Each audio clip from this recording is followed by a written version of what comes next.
に注目。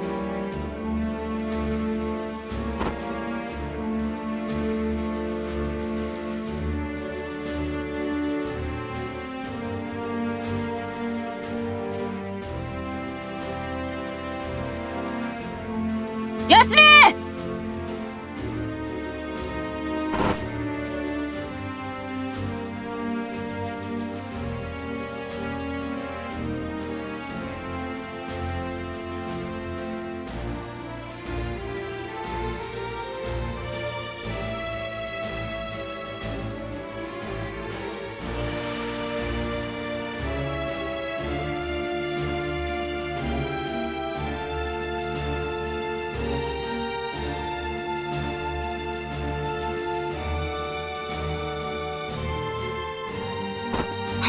艦長。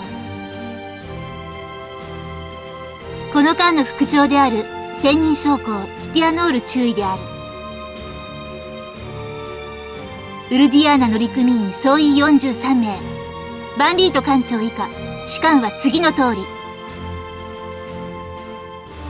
専任将校はノール中尉、次席将校にルアッカ・シュテルエーダ少尉、機関長にビルフィエーデ・ゲルネ少尉。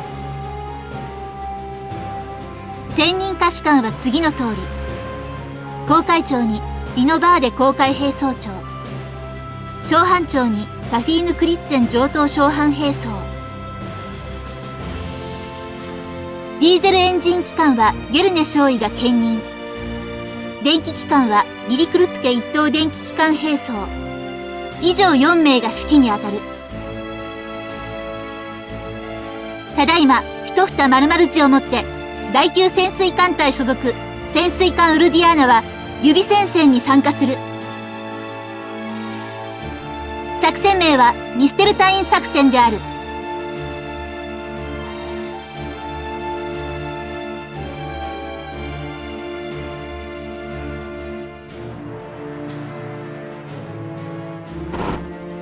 出港。